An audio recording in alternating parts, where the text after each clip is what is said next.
नमस्कार। मैं शायना अरोड़ा कोछर लेकर आई हूँ आप सबके लिए एक नई कहानी नेम प्लेट। तो चलिए कहानी की ओर बढ़ते हैं। एक छोटे बच्चे को बग्गी में सैर कराते तो हर माँ बाप को आम तौर पर देखा जाता है, पर अलका का रोज अपने पिता को व्हीलचेयर पर सैर कराना काबिले तारीफ था। वो जानती थी कि सुबह की ताज़ा हवा, पंछियों की मीठी आवाज़ और बाग में झूमते पेड़ पौधे उसके पिता के लिए एक ऊर्जा की तरह थे। पत्नी को गुजरे ज्यादा वक्त नहीं हुआ था, इसलिए किशोरी लाल जी की उदासी जायज थी और अलका का धीरे धीरे इस उदासी को एक नई उमंग में बदलना किसी चुनौती से कम नहीं था। वो पत्नी जो हर वक्त उनको समय पर दवाई देती, उनकी पसंद का खाना बनाती, उनके साथ बैठकर शाम की चाय पीती, आज तस्वीर में मुस्कुराती नजर आती थी। किशोरी लाल जी कई बार दीवार पर लगी तस्वीर देखते और कहते, ओ रानो, तस्वीर में खड़ी मुस्कुराती रहेगी या मेरे लिए एक प्याली चाय भी बनाएगी? जा, जाकर चाय तो ला। महीनों गुजर गए तेरे हाथ की चाय पिए। और सुन, दो लड्डू भी लेती आना। अलका दरवाजे के पीछे खड़ी समझ जाती कि आज पापा का लड्डू खाने का मन है और फिर आंसू पहुंचती हुई अपने बाबा के लिए चाय और लड्डू ले आती। 3 साल पहले किशोरी लाल जी ने एक एक्सीडेंट में अपनी दोनों टांगें खो डाली। उस वक्त से व्हीलचेयर पर थे। घर और बाहर के सारे काम उनकी पत्नी ही संभालती थी। शायद इसी वजह से कई बार अपनी तकलीफ को अनदेखा कर देती और एक दिन अचानक दिल का दौरा पड़ने से उनका देहांत हो गया। अलका को सरकारी नौकरी मिले अभी 1 साल हुआ था। तब से किशोरी लाल जी उसके लिए लड़का ढूंढ रहे थे, पर अलका का ख्वाब में भी शादी के बारे में सोचना बहुत मुश्किल था। अपाहिज पिता को नौकर के सहारे छोड़ना नामुमकिन था। बड़ा भाई पिछले 10 साल से अमेरिका में था, शादीशुदा था, 2 बच्चों का बाप, माँ के अंतिम संस्कार पर भी ना आ पाया। अपाहिज पिता को साथ अमेरिका लेकर जाना उसके लिए नामुमकिन था। माँ के जाने के बाद इस बार राखी पर बहन को फोन करना भी भूल गया। किशोरी लाल जी को अपने घर से बहुत प्यार और लगाव था, वही घर जो उन्होंने अपनी दोनों टांगों पर खड़े होकर बनवाया था, जिस घर में उनकी नन्ही परी अलका का जन्म भी हुआ था। पर आज किशोरी लाल जी ने अलका से कुछ ऐसा कहा, बेटा, मैं नहीं चाहता कि मेरी वजह से तुम अपने दिल के दरवाजे बंद कर दो और किसी और को आने की इजाज़त ना दो।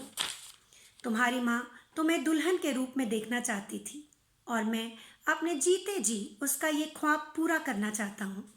तुम मेरी फिक्र मत करो। मेरा एक दोस्त है, उसने बताया कि दिल्ली में एक बहुत अच्छा ओल्ड एज होम है, मुझे वहाँ छोड़ दो। अलका ने अपने बाबा के मुंह पर हाथ रखते हुए कहा, पापा, आप मेरे पिता हैं। आपने मुझे जन्म दिया, पाला, पढ़ाया, इस लायक बनाया कि मैं अपने पाँव पर खड़ी हो सकूं। आज मैं इतनी स्वार्थी कैसे हो सकती हूँ कि अपने पिता को अकेला छोड़ दूं? मेरी खुशियाँ आपके साथ है पापा, और अगर कोई इंसान मुझे सच में अपनाना चाहता है तो फिर आपका साथ होना उसे खलना नहीं चाहिए। हमारे समाज में ये सबका समझना बहुत ज़रूरी है कि एक बेटी जब अपने ससुराल आती है तो वो सिर्फ घर छोड़कर आती है, नए रिश्तों के लिए पुराने रिश्ते तोड़कर नहीं आती। अलका के लिए पिता को अकेला छोड़ना बहुत मुश्किल था। वे जानती थी कि ऐसे बहुत से घर होंगे जहां लड़की के ससुराल से आई गाड़ी, फर्नीचर या टीवी रखने की जगह तो होगी, पर क्या कोई उसके अपाहिज पिता को साथ रखेगा? वो पिता जिसके जीवन में बस अब एक ही सहारा था, उसकी अपनी खुद की बेटी। वक्त गुजरता गया। अलका सुबह स्कूल पढ़ाने जाती और फिर वापसी पर ही बाजार के सारे काम निपटाकर घर आती। दिन के वक्त किशोरी लाल जी की पूरी देखभाल छोटू ही करता था। उनको नहलाना, खाना खिलाना, आंगन में बैठकर उनके बालों की चंपी करना। और कई बार किशोरी लाल जी एक छोटे बच्चे की तरह किसी जिद पर अड़ जाते तो छोटू झट से अलका को स्कूल फोन लगाता और अलका की एक डांट से पिता को झुकना पड़ता। एक दिन जब अलका स्कूल से वापस घर आई तो अचानक उसकी नज़र सामने दरवाजे पर लगी नेम प्लेट पर पड़ी। पिता के नाम के कुछ अक्षरों पर अब धूल जम गई थी। माँ के होते वो नेम प्लेट सूरज की किरणों की तरह चमकती नजर आती थी। अलका ने उस नेम प्लेट को दीवार से उतारा और बहुत यत्न करने के बावजूद भी वह उसमें पहले जैसी चमक न ला पाई। किशोरी लाल जी के लिए वह नेम प्लेट बहुत ही खास थी, क्योंकि उस पर उनका नाम लिखा था, उनकी पहचान थी। उन्हें इस बात का गर्व था कि उन्होंने बहुत प्रयास और मेहनत के बाद उस नेम प्लेट पर अपना नाम लिखवाया था। और अलका जानती थी कि अगर बाबा को ओल्ड एज होम भेज दिया तो उस नेम प्लेट पर लिखा वो नाम अपना वजूद ही खो डालेगा। उस दिन अलका ने घर की हर छोटी से छोटी चीज पर फिर से नजर दौड़ाई। माँ की अलमारी में आज भी वह नीले रंग का अधबुना स्वेटर पड़ा था जो शायद वो किशोरी लाल जी को पहनाना चाहती थी। ड्रेसिंग टेबल के शीशे पर चिपकी माँ की लाल रंग की बिंदिया पर जब अलका का ध्यान गया तो वह खुद को रोक ना पाई। उसने आंसुओं से भरी आंखों के बीच में जब वह बिंदिया अपने माथे पर चिपकाई तो न जाने कहाँ से उसके कानों में शहनाई बजने लगी। उसकी सखियां उसे छेड़ने लगी, उसके दिल की धड़कन बढ़ने लगी। तभी छोटू ने आकर कहा, अलका दीदी मैं घर जाऊं? पर अलका आईने के सामने खड़ी थी, खामोश, एक जिंदा लाश की तरह। छोटू कुछ समझ ना पाया और चुपचाप वहां से चला गया।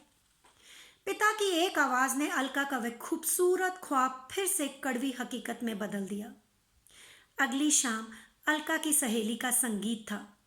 माँ की बनारसी साड़ी और गजरे में अलका किसी अप्सरा से कम न लग रही थी।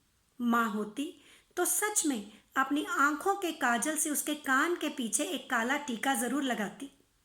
वो कहते हैं ना कि एक शादी पर कई शादियां तय हो जाती हैं।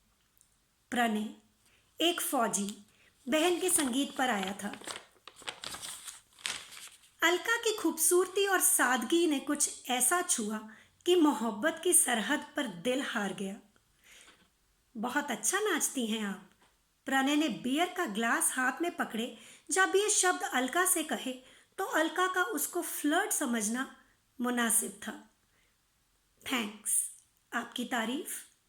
जिस सहेली के संगीत पर आप आई हैं उसका भाई हूँ, फौज में हूँ, अपनी सीमा पार नहीं करता, पर न जाने आज कैसे एक अजनबी से बात करने की हिम्मत कर डाली। अपनी बहन के बहुत करीब हूँ, इसलिए जानता हूँ कि आपका नाम अलका है और अपने बाबा से बढ़कर आपके लिए इस दुनिया में और कोई नहीं। ये जानते हैं, फिर भी मेरे करीब आने की कोशिश कर रहे हैं। मेरी जिंदगी आपके बॉर्डर पर लगी उस कांटों से भरी फेंस की तरह है जिसे छूने से आपको दर्द हो सकता है। जख्मी होकर जीत जाना तो हम फौजियों की शान है। कल हम आएंगे आपके बाबा से मिलने। प्रणय के माता पिता और बहन के लिए उसकी खुशी से बढ़कर और कुछ ना था, और ना ही वो ऐसी संकीर्ण सोच रखते थे कि अगर प्रणय अलका के पिता को अपने साथ रखेगा तो खुद के माँ बाप को भूल जाएगा। अलका आज तक एक ऐसी मछली की तरह जी रही थी जो एक जाल में कैद हो। प्रणय ने आकर वो जाल काट डाला और फिर से उसे तैरना सिखाया। आज प्रणय और अलका अपनी जिंदगी से बहुत खुश हैं। बाबा की व्हीलचेयर को उड़न खटोला बुलाते हैं और बदली होते ही हर नए घर के बाहर बाबा के नाम की नेम प्लेट जरूर लगाते हैं।